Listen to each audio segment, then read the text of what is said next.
রাজধানী সড়কে ট্রাফিক শৃঙ্খলায় নতুন যুগের সূচনা করেছিল কৃত্রিম বুদ্ধিমত্তা ভিত্তিক ক্যামেরা, যেখানে ট্রাফিক পুলিশের দীর্ঘ চেষ্টাতেও নিয়ম মানাতে হিমশিম খেতে হতো।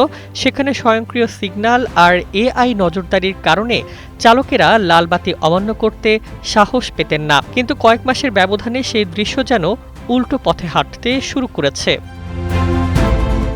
রাজধানীর একাধিক গুরুত্বপূর্ণ মোড়ে এখন সিগন্যাল বাতি বিকল, কোথাও বাতি নিভে আছে, কোথাও আবার ট্রাফিক চলছে পুরনো নিয়মে পুলিশের হাতের ইশারায়। এতে অনেক চালকের মধ্যেই ধারণা তৈরি হয়েছে সিগন্যাল নষ্ট মানেই এআই ক্যামেরাও নিষ্ক্রিয়, আর সেই সুযোগে ফের বাড়ছে নিয়ম ভাঙার প্রবণতা।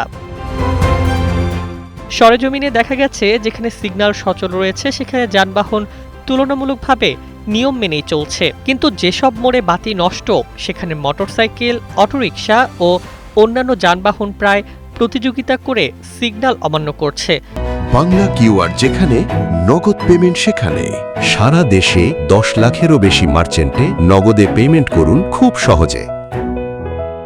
ফলে বাড়ছে যানজট, পাশাপাশি বেড়ে যাচ্ছে দুর্ঘটনার আশঙ্কাও। তবে ট্রাফিক বিভাগ বলছে বাস্তবতা ভিন্ন। তাদের দাবি সিগন্যাল বাতি বিকল হলেও এআই ক্যামেরা সচল থাকে এবং আইন লঙ্ঘনের তথ্য সংগ্রহ অব্যাহত থাকে। সাময়িক বিদ্যুৎ বিভ্রাট, রাস্তা খোঁড়াখুড়িতে সংযোগ বিচ্ছিন্ন হওয়া, অতিবৃষ্টি কিংবা কারিগরি ত্রুটির কারণে কিছু সিগন্যাল বাতি বন্ধ হয়ে যেতে পারে। এমন পরিস্থিতিতে ট্রাফিক পুলিশ ম্যানুয়ালি যান চলাচল নিয়ন্ত্রণ করে এবং নষ্ট বাতি দ্রুত মেরামতের জন্য বুয়েটের কারিগরি দলকে জানানো হয়। ডিএমপি সূত্র জানায় বর্তমানে রাজধানীর 16টি মোড়ে 37টি এআই ক্যামেরা চালু রয়েছে। পর্যায়ক্রমে 120টি মোড়ে এই প্রযুক্তি সম্প্রসারণের পরিকল্পনা রয়েছে। এছাড়া আরও 50টি মোড়ে স্বয়ংক্রিয় ট্রাফিক সিগন্যাল স্থাপনের উদ্যোগও নেওয়া হয়েছে। এআই ক্যামেরা চালুর পর থেকে প্রযুক্তিটি ট্রাফিক আইন ভঙ্গের ভিডিও ও স্থির চিত্র ধারণ করে বিআরটি এর তথ্য ভাণ্ডারের সঙ্গে মিলিয়ে স্বয়ংক্রিয়ভাবে মামলা তৈরি করছে।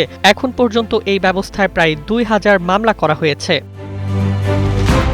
তবে বিশেষজ্ঞদের মতে শুধু এআই ক্যামেরা বসালেই হবে না, সিগন্যাল ব্যবস্থা সবসময় সচল রাখা এবং চালকদের মধ্যে আইন মানার সংস্কৃতি গড়ে তুলতে না পারলে প্রযুক্তির এই বড় উদ্যোগও কাঙ্ক্ষিত ফল দেবে না। News desk, 21 television.